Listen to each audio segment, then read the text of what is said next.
नमस्कार दोस्तों। दिल्ली में रहना हर भारतीय के लिए एक गर्व की बात है और हो भी क्यों ना। दिल्ली भारत की राजधानी है, परंतु सेंट्रल पॉल्यूशन कंट्रोल बोर्ड के एयर क्वालिटी इंडेक्स के अनुसार दिल्ली की आबोहवा बहुत ही ज़्यादा जहरीली हो चुकी है। वजह है कि वहाँ की हवा में मिलने वाले जो भी कंपोनेंट्स हैं, जो भी पार्ट्स हैं, उनकी संख्या हजार्डस लेवल से बहुत ज़्यादा हो चुकी है, जो कि स्वास्थ्य के लिए बहुत ही हानिकारक। ये पॉल्यूशन की समस्या न बल्कि सिर्फ दिल्ली की है, बल्कि नासा की एक इमेज के अनुसार अगर हम देखें तो ये समस्या जो है ये पूरे हरियाणा, पंजाब, राजस्थान, दिल्ली, उत्तर प्रदेश से लेकर बिहार बॉर्डर तक फैली हुई है।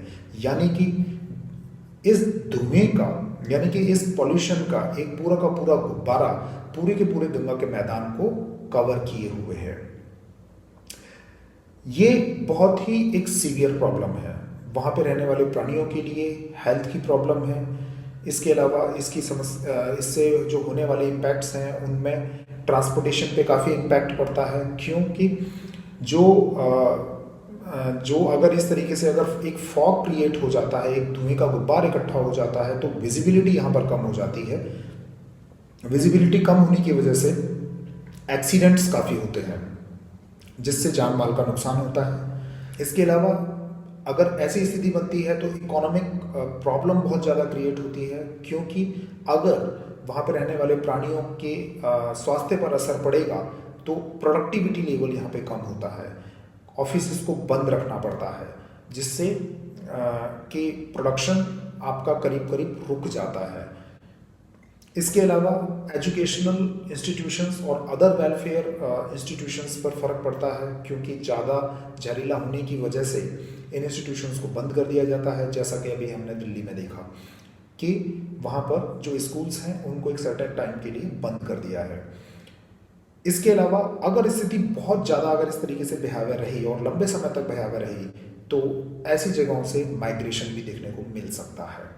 हेल्थ पर जब हम बात करते हैं तो इससे सांस की प्रॉब्लम्स होती हैं, फेफड़ों की प्रॉब्लम होती हैं, जो कि अपने आप में बहुत सीवियर हैं और जो हेल्थ सिस्टम है उस पर बर्डन डालती हैं। तो ये एक समस्या है जो कि पूरे के पूरे इकोसिस्टम को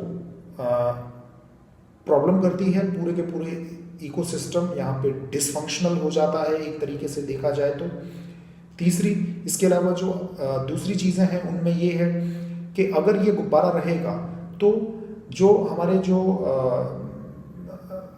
जो यूनिवर्स से जो रेज आती हैं, जैसे सन रेज हैं, वो यहाँ पे नहीं मिल पाती हैं। उससे ऑब्वियस सी चीज़ है, इकोसिस्टम पर इम्पैक्ट पड़ना ही है।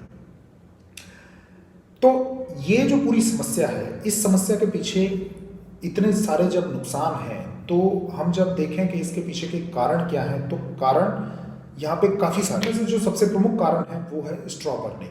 स्ट्रॉ बर्निंग मतलब कि जो हरियाणा और पंजाब के जो किसान हैं वो इस समय पर अपने चावल की फसलों के जो डंडे होते हैं उनको जलाते हैं, और उनको जलाने से एक धुआं क्रिएट होता है और PM 2.5 यहाँ पर पूरे इस एरिया में फैल जाता है। ऐसा क्यों होता है कि वो स्ट्रॉ जलाते हैं? इसके पीछे मेन रीज़न है कि जो हरियाणा और पंजाब का जो इलाका है वहाँ पर दो फसलें मुख्य तौर पर होती हैं, जिनमें चावल और व्हीट है। जो कि चावल का क्रॉपिंग साइकिल जो है वो तकरीबन 120 दिन से 150 दिन का है। तो चावल की कटाई से लेकर और जो गेहूं की बुआई के बीच का जो समय है वो बहुत कम रह जाता है, और जब ये समय कम रहेगा तो ऑब्वियस चीज़ है कि किसान बहुत ही इजी वेज का इस्तेमाल करेंगे, जिससे कि वो दोनों फसलों का उपयोग प्रॉपरली ले सकें। तो इसमें हार्वेस्टर का वो इस्तेमाल करते हैं, जो कि एक मैकेनाइज्ड वे है, और वो फसलों के जो बालियाँ होती हैं, जो चावल है उसकी बालियाँ होती हैं, उसको ऊपर ऊपर से काट देती हैं और बाकी के स्ट्रॉ को छोड़ देती हैं। और अगर अब किसान अगर उसको मैनुअली अगर काटे तो मैनुअली काटने पर एक तो उसका कॉस्ट बहुत ज़्यादा लगता है और दूसरा टाइम बहुत ज़्यादा बर्बाद होता है, और इतना टाइम किसान के पास है नहीं, क्योंकि उनके पास टाइम ज़्यादा नहीं होता है। इसलिए वो वहाँ पे अपने खेतों की फसल की जो स्ट्रॉज हैं उनको जला देते हैं, जिससे कि उनका टाइम रिड्यूस हो जाए और अगली फसल की वो तैयारी कर सकें। नेक्स्ट जो रीज़न है वो अगर हम देखें तो एक इंक्रीजिंग अर्बनाइजेशन भी यहाँ पर एक वजह है, क्योंकि अगर इंक्रीजिंग अर्बनाइजेशन होता है, यानी कि अर्बनाइजेशन में एक स्प्रॉल देखने को मिलता है, तो उसकी वजह से वहाँ पर कंस्ट्रक्शन एक्टिविटीज़ बहुत ज़्यादा होती हैं, और जब कंस्ट्रक्शन एक्टिविटीज़ बहुत ज़्यादा होती हैं तो धूल मिट्टी बहुत ज़्यादा उड़ती है जो कि हवा में घुल जाती है। आगे जो पार्टिकुलेट मैटर्स हैं यानी कि जो पॉल्यूटेंट्स हैं उनकी संख्या बढ़ जाती है। इसके अलावा जब अर्बनाइजेशन जब ज़्यादा होगा तो वहाँ पे नंबर ऑफ पॉपुलेशन भी बहुत ज़्यादा होगी, जिसकी वजह से वहाँ की जो पॉपुलेशन है वो व्हीकल्स का इस्तेमाल बहुत ज़्यादा करने लगते हैं। जैसा कि हमें दिल्ली में देखने को मिलता है कि वहाँ पर प्राइवेट व्हीकल्स का इस्तेमाल बहुत ज़्यादा है। इसके अलावा सरकारें जो हैं वो अभी तक एक प्रॉपर और कॉम्पिटिटिव ट्रांसपोर्टेशन सिस्टम यानी कि पब्लिक ट्रांसपोर्टेशन सिस्टम को डेवलप नहीं कर पाई हैं।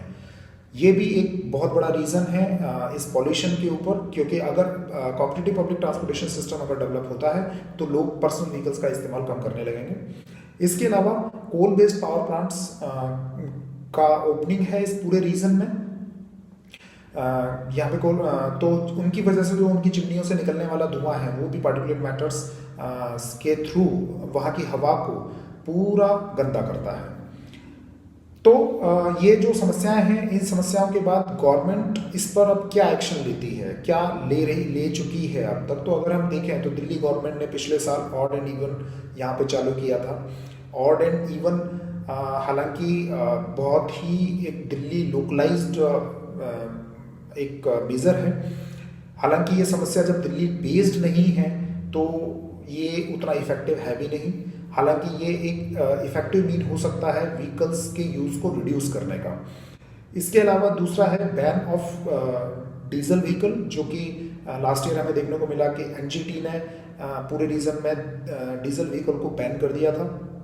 ये एक अच्छा मूव था कि यूज़ कम होगा व्हीकल्स का। इसके अलावा वैक्यूम क्लीनर्स का इस्तेमाल किया गया, कंस्ट्रक्शन एक्टिविटीज़ को बैन कर दिया गया, और सेंट्रल गवर्नमेंट जो है वो एक नई पॉलिसी के अनुसार अभी जो व्हीकल्स में जो फ्यूल इस्तेमाल होता है उसकी क्वालिटी को इम्प्रूव कर रही है। यानी कि क्लीनर जो फ्यूल है यानी कि साफ सुथरा फ्यूल है उसको प्रोवाइड करने की कोशिश कर रही है, और इसके लिए वो भारत स्टेज को अपग्रेड कर रही है। यानी वहाँ पर एक टेक्नोलॉजिकल इम्प्रूवमेंट देखने को मिल रहा है। इसके अलावा सीएनजी ऑलरेडी काफ़ी सारे शहरों में अवेलेबल है, इंट्रोड्यूस हो चुका है। तो ये सब वो गवर्नमेंट और स्कीम्स हैं जो कि गवर्नमेंट ने एयर पोल्यूशन को सुधारने के लिए ले चुकी है। इसके अलावा एक जो स्ट्रॉ बर्निंग है, स्ट्रॉ बर्निंग से लड़ने के लिए हरियाणा सरकार ने एक स्कीम चालू की थी, सुपर एसएमएस यानी कि सुपर स्ट्रॉ मैनेजमेंट सिस्टम। ये सिस्टम ये था कि जो भी आपके हार्वेस्टर होते हैं उसके साथ एक मशीन को ऐड किया जाएगा जो कि जो चावल के स्ट्रॉज होते हैं उनको जड़ से उखाड़ेगा और उसकी जगह पर जो व्हीट है उसके सीड्स को सीधा ड्रिल कर देगा, यानी कि सीडिंग कर देगा। वो हुआ, लेकिन ये सक्सेसफुल नहीं हो पाया। सक्सेसफुल इसलिए नहीं हो पाया क्योंकि एक तो डिमोनेटाइजेशन की वजह से इस समय किसान जो हैं उनकी इनकम बहुत ज़्यादा इम्पैक्ट हुई है। दूसरी चीज़, यहाँ पे सरकार भले 50,000 रुपये का इंसेंटिव दे रही है, पर जो इस मशीन का जो एक्चुअल कॉस्ट है वो तकरीबन 1.25 लाख से 1.5 लाख के आसपास है, और 1.25 लाख से 1.5 लाख के आसपास होने की वजह से ये बहुत ही कॉस्टली है।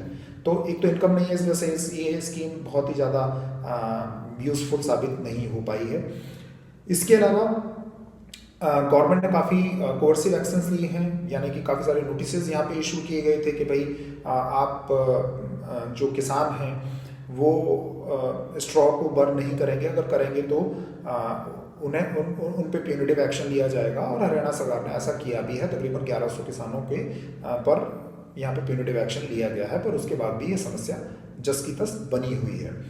हालांकि ये जो मीजर्स हैं, जैसे कोवर्सिव एक्शन का मीजर है, ये एक थोड़ा सा ऐसा लगता है कि एक तो बेचारे किसानों के पास पहले ही इनकम नहीं है। दूसरी चीज़, अगर वीट की फसल अगर नहीं ले पाते हैं, 2 फसलें नहीं ले पाते हैं, तो उनके इनकम पर डायरेक्ट इम्पैक्ट आता है। ये एक बहुत बड़ा मुद्दा है। इस मुद्दे को हमें यहाँ पे कोवर्सिव एक्शन को यहाँ अवॉइड करना चाहिए और हमें लॉन्ग टर्म सॉल्यूशंस की तरफ देखना चाहिए। और शॉर्ट टर्म सॉल्यूशन, ठीक है, शॉर्ट टर्म सॉल्यूशंस हैं, गवर्नमेंट ले भी रही है। जैसे कि अभी अगर हम देखें तो जो दिल्ली गवर्नमेंट है उसने अभी अनाउंस किया है कि जो ऑड इवन है उसको वापस से लेकर आ रहे हैं। स्प्रिंकल सिस्टम को यहाँ पे यूज़ किया जाएगा, और स्प्रिंकल सिस्टम इसलिए कि जिससे कि ऊपर से एक पानी की बौछार हो हेलीकॉप्टर से या किसी भी मीन से, और जो जितने भी पार्टिकुलेट मैटर्स हैं जो भी एनवायरनमेंट में, जो भी एटमॉस्फेयर में, वो सब सेटल डाउन हो जाए।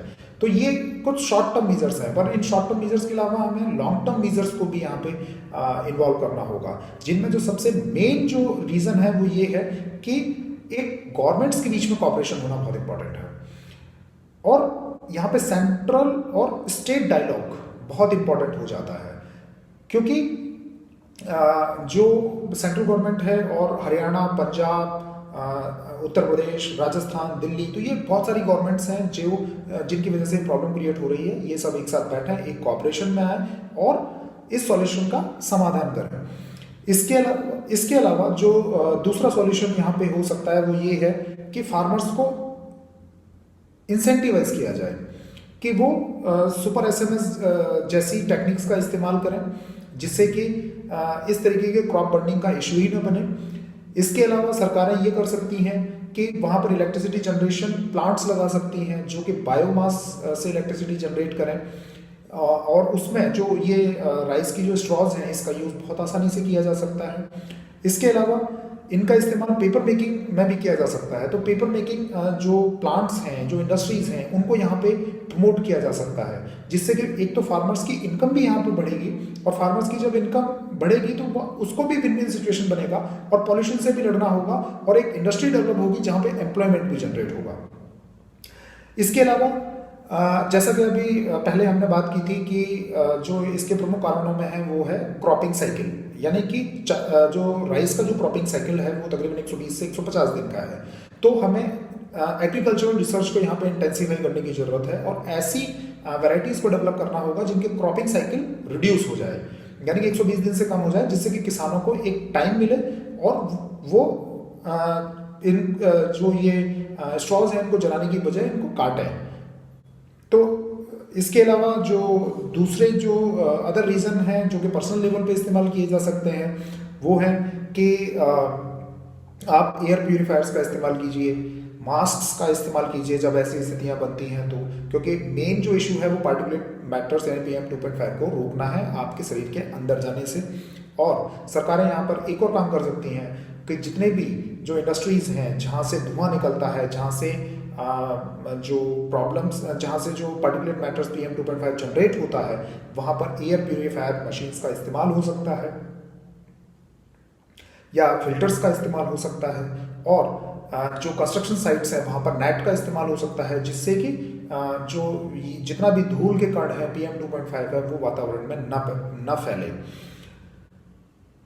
ये कुछ सॉल्यूशंस थे जो कि इस समस्या से लड़ने के लिए बहुत ही ज़रूरी हैं, इस तरीके के सॉल्यूशंस। इसके अलावा हमें पूरे वर्ल्ड ओवर भी देखना चाहिए कि जैसे बीजिंग है तो बीजिंग में क्या सॉल्यूशन किए गए। हालांकि ऑड इवन जो है ये ऑलरेडी बीजिंग और मैक्सिको जैसे सिटीज़ में ये ऑलरेडी इस्तेमाल में लाया जा चुका है, काफ़ी यूरोपियन कंट्रीज़ में इस्तेमाल में लाया जा चुका है। तो हम एक बेहतर कल्पना करते हैं कि भविष्य में अगर सरकारें अगर बहुत ही अगर केयरफुली अगर कदम उठाती हैं तो पॉल्यूशन की समस्या से लड़ा जा सकता है, और एक हम बेहतर और क्लीनर एनवायरनमेंट यहाँ पे ला सकते हैं। क्योंकि अभी हाल ही में हमने देखा है कि गवर्नमेंट जो व्हीकल्स हैं उनको प्रमोट कर, इलेक्ट्रिसिटी व्हीकल्स जो हैं उनको प्रमोट कर रही है, बैटरी बेस्ड जो व्हीकल्स हैं, ऑब्वियसली वो भी पॉल्यूशन को कंट्रोल कर पाएंगे। तो काफ़ी सुधार यहाँ पे हम उम्मीद करते हैं कि भविष्य में होगा। आने वाली टेक्नोलॉजीज़ जो हैं, जो इनोवेशन है, वो यहाँ पे काफ़ी हेल्प करेंगे। बहुत बहुत धन्यवाद।